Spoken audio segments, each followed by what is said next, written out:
Hi everyone. நம்ம இன்றைக்கி மேத்தி லட்டு செய்ய போகிறோம்.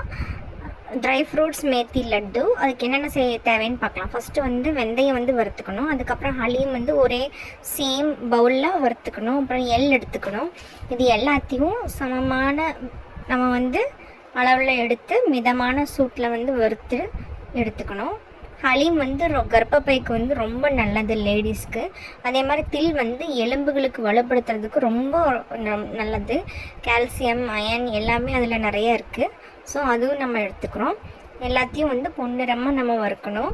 எள் எப்போவுமே வறுக்கும்போது என்னாங்கன்னா படப்படான்னு சவுண்டு வந்துச்சு அப்படின்னா எள் வறுத்ததாக அர்த்தம். ஸோ நம்ம அதை எடுத்து ஒரு பிளேட்டில் எடுத்து வச்சுக்கணும். அதுக்கப்புறம் கசகசா எடுத்துக்கணும். கசகசா நம்ம உடம்புல இருக்கிற ஹீட் குறைக்கிறதுக்கு ரொம்ப யூஸ்ஃபுல்லாக இருக்கும். அதையும் வறுத்து எடுத்துக்கிறோம். மிதமான சூட்டில் எடுத்து வறுத்துக்கிறோம். ஓகேவா? இதில் நம்மளுக்கு கரெக்டாக இந்த எல்லா மெஷர்மெண்ட்ஸுமே ஒரே அளவுக்கு எடுத்துக்கிறோம். இதில் பாதி அளவுக்கு டிங்க்குங்கிறது என்னென்னா நம்ம அதுவும் நம்ம பாடி ஹீட் குறைக்கிறதுக்கு ரொம்ப யூஸ்ஃபுல்லாக இருக்கும். மோஷன் ப்ராப்ளம் இருக்கிறவங்க டிங்க் எடுத்தாங்கன்னா ரொம்ப உங்களுக்கு யூஸ்ஃபுல்லாக இருக்கும். இது என்ன பண்ணுறோன்னா நம்ம நெய்யில் வறுக்கும்போது என்ன ஆகும்னா ஒரு சின்ன பால்ஸ் மாதிரி அது நல்லா பபுள் ஆகும். அப்புறம் அதை நம்ம கையில் எடுத்து நம்ம உடச்சி பார்த்தோம் அப்படின்னம்னா அது மொறுன்னு நம்மளுக்கு விழுகிற மாதிரி இருக்கும். இதுவும் நம்ம என்ன பண்ண போகிறோம், அரைச்சி நம்ம நம்மளோட லட்டில் சேர்த்துக்க போகிறோம். பாருங்கள் எப்படி அது பபுள் மாதிரி வருது அப்படின்னு சொல்லிட்டு. பார்க்குறதுக்கே ரொம்ப நல்லாயிருக்கும். தேவைப்பட்டுச்சுன்னா இன்னும் கொஞ்சம் நம்ம கீ இதில் ஆட் பண்ணிக்கலாம். ஓகேவா? எல்லாமே நம்ம மொத்தத்தில் பசு நெய்யில் தான் நம்ம செய்கிறோம். நம்ம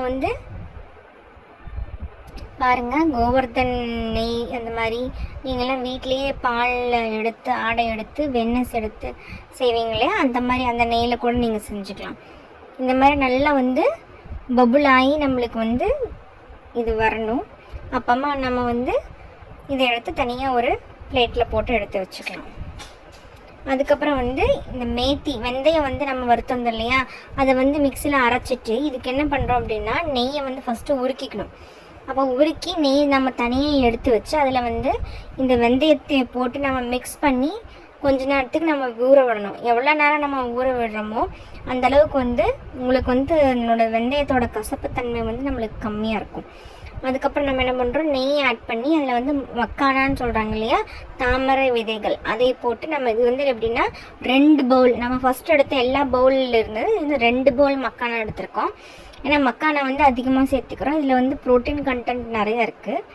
இதுவும் லேடிஸ்க்கு எல்லாத்துக்குமே ரொம்ப நல்லது. இப்போ வெந்தய பொடி எடுத்தோம் இல்லையா, அதை நெய்யில் போட்டு ஊற வச்சு எடுத்து வச்சுக்கிறோம். பார்த்திங்கன்னா கரெக்டாக ஒரே ஒரு ஸ்பூன் அளவுக்கு தான் வெந்தயம் எடுத்துருக்கோம். இது என்னென்னா நம்ம ரொம்ப நல்லது. யாருக்கெல்லாம் அப்படின்னு பார்த்திங்கன்னா கன்சீவாக குழந்தை பிறந்தவங்க இருக்காங்க இல்லையா, அவங்க இந்த லட்டு சாப்பிட்லாம். பால் நல்லா அவங்களுக்கு ஊறும். அதுவும் இல்லாமல் கர்ப்பப்பையில் ப்ராப்ளம் இருக்குது, சுகர் இருக்குது அப்படின்ட்டு இருக்கவங்க வெந்தயம் எடுத்துக்கிட்டால் ரொம்ப நல்லது. அதே மாதிரி மக்கானா வறுத்துட்டு இருந்தோம் இல்லையா, அது எப்படின்னா நம்ம கையில் எடுத்து உடச்சி பார்த்தோம் அப்படின்னம்னா தனியாக அப்படி பவுடர் மாதிரி வரணும். அப்படி இருந்துச்சுன்னா மக்கானா நல்லா வறுத்துருச்சு அப்படின்னு அர்த்தம். ஸோ இதையும் எடுத்து நம்ம தனியாக ஒரு பிளேட்டில் எடுத்து வச்சுக்கலாம். அதுக்கப்புறம் என்ன பண்ணுறோம் அப்படின்னா முந்திரி ஒரு பவுல், அதே அளவுக்கு பாதாம் ஒரு பவுல். ஓகே, அது ரெண்டுத்தையும் நம்ம நெய் போட்டு நல்லா வறுத்துக்கணும். அப்போ அதுலேயே சேம் அதே பவுலில் நம்ம பிஸ்தாவும் எடுத்துக்கணும். அதையும் நல்லா நம்ம பொன்னிறமாக ஆகிற வரைக்கும் எடுத்துக்கணும். இது அல்சின்னு சொல்லுவாங்க. இதுவும் ரொம்ப நல்லது. ஒமேகா 3 கண்டென்ட் இதில் நிறையா இருக்குது. அப்புறம் இது என்னென்னா டேட்ஸ் இருக்கு இல்லையா, அந்த வரன்ட்டு இருக்கிற டேட்ஸோட பவுடர் அது எடுத்துக்கிறோம். ஓகே,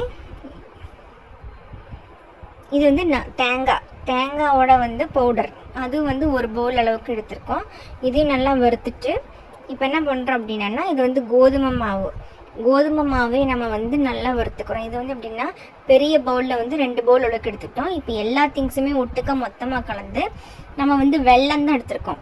வெல்லம் லைட்டாக சூடு பண்ணி இதில் கலந்து நெய் அந்தளவுக்கு நம்ம நெய் எடுக்கிறோமோ அந்தளவுக்கு லட்டு உங்களுக்கு ஈஸியாக பிடிக்க வரும். அதே மாதிரி நம்ம எல்லா கண்டென்ட்டையுமே வறுத்து இந்த மாதிரி நம்ம லட்டு செஞ்சுருக்கோம். உங்களுக்கும் ரொம்ப பிடிக்கும்னு நினைக்கிறேன். ரொம்ப தேங்க்ஸ். ட்ரை ஃப்ரூட்ஸ் லட்டு எப்படி பண்ணுறதுன்னு பார்த்தோம். இது எல்லாமே ரொம்ப ஹெல்த்தியான திங்ஸு. நீங்களும் செஞ்சு பாருங்கள்.